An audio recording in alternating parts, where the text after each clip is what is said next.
Today we're going to discuss a very important chapter, that is finite and non-finite verbs. YouTube channel provides premium lectures, notes and detailed videos for free. So let's start. What are finite verbs? Finite verbs, they change according to the subject. ठीक है, subject के according ये change कर लेते हैं अपने आप को. जैसे कि let's say I go, she goes, we went. अब शी गो तो नहीं होगा ना, शी गो तो गलत हो जाएगा, शी के साथ तो गोज ही आएगा, या फिर मतलब शी वेंट भी आ सकता है, she went to her house, है ना. तो बेसिकली सब्जेक्ट वर्ब एग्रीमेंट का भी यहाँ पे एक आ जाता है कॉन्सेप्ट. ठीक है, सो ये होते हैं फाइनाइट वर्ब्स. ठीक है, बेसिकली जो चेंज कर सकते हैं अपनी फॉर्म को टेंस, पर्सन या नंबर के बेसिस पे. Let's discuss their examples. She was waiting in the room before he came in. मतलब इसमें आप देखो, इसमें दो वर्ब्स हैं, एक ये है और एक ये है. अब मैं कहूँ आई वाज वेटिंग, तो ये तो सेम ही रहा. अब देखो यहाँ पे हम कहें वी वर, तो यहाँ पे क्या होगा, ये वर्ब में चेंज हो गया और वेटिंग का वेटिंग ही रहा. इंडायरेक्टली वेटिंग का यहाँ पे कोई भी रोल नहीं है तो ये भी वर्ब ही. बट डिफरेंस ये है कि इसमें क्या होगा, इसमें वर्ब जो है वो चेंज हो गया इंडायरेक्टली. जब वी हमने सब्जेक्ट चेंज किया तो वर्ब जो एक हेल्पिंग वर्ब है, यानी कि वर्ब ही है, वो चेंज हो गया, है ना. तो यहाँ पे वो क्या बन गया, फाइनाइट वर्ब बन गया. ठीक है, अब जैसे does your brother know my brother, क्या आपका ब्रदर मेरे ब्रदर को जानता है, तो इसमें जो है no is the finite verb. अच्छा, let's move further. The night before he had to leave, they sat on the small sofa in the living room and looked at the old family photos. इसमें आपको खुद को बताना है कि कौन सा फाइनाइट वर्ब है. ठीक है, ये आपका होमवर्क रहेगा. ठीक है, होमवर्क आपको बताना है कौन सा है. Let's move to the next slide. Non finite verbs, so ये चेंज नहीं करते अपने आप को अकॉर्डिंग टू दी टेंस. ठीक है, टेंस के अकॉर्डिंग या फिर किसी भी पर्सन या फिर नंबर के अकॉर्डिंग. ठीक है, जैसे कि अब देखो ये तीन फॉर्म्स में एग्जिस्ट करते हैं, ये एग्जिस्ट इन थ्री फॉर्म्स, जो आगे जाके इसके टाइप्स में बढ़ेंगे. ठीक है, अभी एक सिंपल एग्जांपल्स देखो इसकी. She tiptoed around the house so as not to wake anyone. अब यहाँ पे क्या है, around the house not to wake anyone. tiptoed इसमें नॉन फाइनाइट है. क्या क्यों है, अच्छा वी tiptoed, यहाँ पे वी लगा के देख लो, रहेगा तो tiptoed ही. अच्छा आई tiptoed सेम ही रहेगा. अब इस देखिए तो वो इस की फॉर्म वी के साथ आर हो जाती है, शी के साथ तो इजी रहता है या फिर ही शी के साथ, है ना. सब्जेक्ट ये है सारे. अच्छा, और अगर हम बात करें आई के साथ एम हो जाता है ना. तो यहाँ पे क्या है, जो ये है इस है, ये तीनों के तीनों फाइनाइट वर्ब्स है. क्या है, फाइनाइट वर्ब्स. अब देखो she tiptoed round the house so as not to wake anyone. ये इसमें tiptoed नॉन फाइनाइट है क्योंकि चेंज नहीं हो रहा. अच्छा, एक हिंट भी आपको, ट्रिक भी आपको वीडियो के एंड पे बताऊं, जिसके साथ आपकी बहुत हेल्प हो जाएगी डिटरमाइन करने में कि कौन सा नॉन फाइनाइट वर्ब है. अगर आपको कोई भी कंफ्यूजन रहती है तो एक बहुत interesting tip. Let's move to the next slide. तो ये एक इजी सा टेबल है. लेट्स सी ये क्या कहता है. Definition and usages of finite verb. देखो मैं इसे मेन वर्ब की तरह ये एक्ट करता है और ये प्रेजेंट टेंस और पास्ट टेंस में यूज होता है. She works home. Here we can say that the finite verb is works. क्यों, आई के साथ वर्क्स नहीं लगता ना, आई के साथ तो वर्क हो जाएगा, ये चेंज हो जाएगा, इसीलिए ये चेंज हो जाएगा. ठीक है, और प्रोनाउन यहाँ पे शी है, प्रोनाउन जो है वो यहाँ पे सब्जेक्ट है. ठीक है, pronoun acts as a subject है. See non finite verb. Three forms, ये तीन इसकी फॉर्म्स हैं, gerunds, infinitives and participles. Will discuss this further. अभी के लिए इसको यहाँ पे इसको एज एग्जांपल्स ले लो. Do you I like swimming. Swimming क्या है, यहाँ पे नॉन फाइनाइट है. जैसे कि वी लाइक स्विमिंग, तो यहाँ तो सेम ही, वी एंजॉयड देयर सिंगिंग. इसमें एंजॉयड क्या है, enjoyed is non finite verb.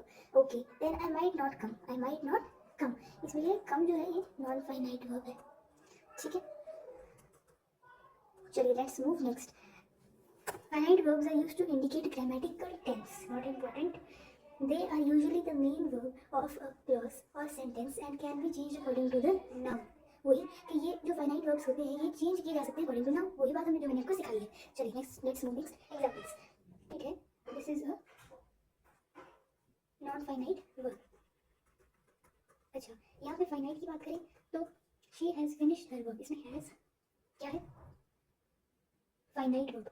क्यों, क्योंकि अगर मैं यहाँ पे वी लगा दूँ तो हैव आ जाएगा, इसीलिए चेंज होता रहता है नाउन के हिसाब से अपनी जो है वैल्यू अपनी चेंज कर. अच्छा, लेट्स सी दिस. यहाँ पे चलते हैं. We need to write my homework. I need to write my homework भी हो सकता था मतलब. ठीक है, तो यहाँ पे क्या है, she needs to write her homework, है. तो ये चेंज हो गया और यहाँ पे सेम क्या आता है, राइट. तो ये नीड तो यहाँ पे क्या है, आपका फाइनाइट है. अब अगर हम एग्जांपल नॉन फाइनाइट के देख रहे हैं तो एक सेंटेंस में क्या है, दोनों के दोनों आ सकते हैं, राइट और रॉन्ग. तो यहाँ पे नॉन फाइनाइट क्या है, तो ये राइट है, ये non finite. Swimming improves fitness. Swimming क्या है, नॉन फाइनाइट. चलिए नेक्स्ट करते हैं. अच्छा, ये वेरी इंपॉर्टेंट. क्या वर्ब दो टाइप्स के होते हैं, पढ़ लिया हमने. अब नॉन फाइनाइट वर्ब्स तीन टाइप के होते हैं. यही आपकी ट्रिक है. अब बोलोगे कितने मुश्किल नाम है, इसलिए ये कौन सी ट्रिक हो गई, तो कोई याद करनी पड़ेगी. ट्रिक के हम सारे आपको अच्छे से इसके हम करेंगे. याद कैसे करेंगे, ध्यान से देखो. इन्फिनिटिव से शुरू करते हैं. इन्फिनिटिव से जो है वो टू से स्टार्ट होता है. पहली बात देखो, जब भी आपको कोई सेंटेंस में पूछा जाए कि बताओ ये फाइनाइट है नॉन फाइनाइट है, और अगर उस सेंटेंस में उस वर्ब के आगे टू लगा हुआ है, जैसे कि to swim, to learn, to finish, तो पक्का नॉन फाइनाइट है. और अगर आपको सब पार्ट पूछा जाए तो आप इन्फिनिटिव लेके आओगे. ये तो याद करना पड़ेगा. टू वाले इन्फिनिटिव होते हैं, बट ये पता कर सकते हो कि अगर टू है किसी वर्ब के आगे तो वो नॉन फाइनाइट वर्ब हो जाएगा. ठीक है, जैसे कि to want, to need, to like, दूसरे हैं गेरेंट्स। क्या है? गेरेंट्स। ये आईएनजी से एंड होते हैं, मतलब verbs end with end in ING form. कैसे? स्विमिंग, अगर टू स्विम लिखा हो या स्विमिंग लिखा हो या फिर स्विम लिखा हो, जो हम अगले साइड में पढ़ेंगे तीसरी फॉर्म, ठीक है, स्विम। ये तीनों के तीनों आपके नॉन फाइनाइट ही हैं, ठीक है। First thing, enjoy reading. I enjoy reading, ING है, सीधा आगे बंद करके क्या लिखो? Non finite. He edited stealing, stealing क्या है? Non finite. आगे चलते हैं, पार्टिसिपल्स। पार्टिसिपल्स को एज ए डिफरेंट चैप्टर पढ़ा जाता है, मैं इसी में पढ़ा दूँ आपको 2 मिनट में, ठीक है। यहाँ से देखो, ये नॉन फाइनाइट होते हैं, ठीक है, एडजेक्टिव्स के तरह परफॉर्म करते हैं। पार्टिसिपल्स सिंपली देखो, इसमें ईडी या टी या टी से एंड होते हैं, टी से एंड भी हो सकते हैं, ठीक है, डी से और ई से। थोड़ा सा डिफिकल्ट है लेकिन टी से भी एंड हो सकते हैं, थोड़ा सा तो इसको वेंट है, वेंट है तो ई से एंड हो रहा है, वेंट गो तो चेंज होते हैं, तो चेंज होते हैं। तो जरूरी नहीं है कि टी वाला क्या हो? नॉन फाइनाइट हो, ठीक है, बट ईडी वाला क्या होता है? क्या होता है?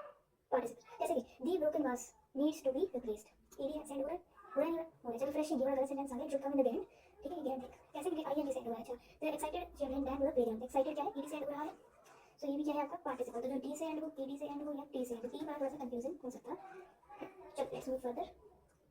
कंक्लूजन के ऊपर आ चुके हैं अब हम। Finally verbs express an action और make a statement about a person और थिंग। फॉर एग्जांपल वर्ब्स क्या होते हैं? Action verbs. पहले तो हमें पूछने की वर्ब्स क्या होता है, बेस्ट डेफिनेशन 2 वर्ड्स में एक्शन वर्ब्स बोलो। फाइनाइट वर्ब वर्किंग वर्ब होता है, ठीक है, it can be change according to the tense. Non finite verbs क्या होते हैं? एक मतलब ये मत देखो, ये कंफ्यूज हो गया इसमें। वर्ब हैज नो सब्जेक्ट, ठीक है, and can be in all tenses, कोई भी टेंस के हिसाब से चेंज नहीं होता। Thank you so much. Subscribe to our mindful mastery for more educational videos and notes.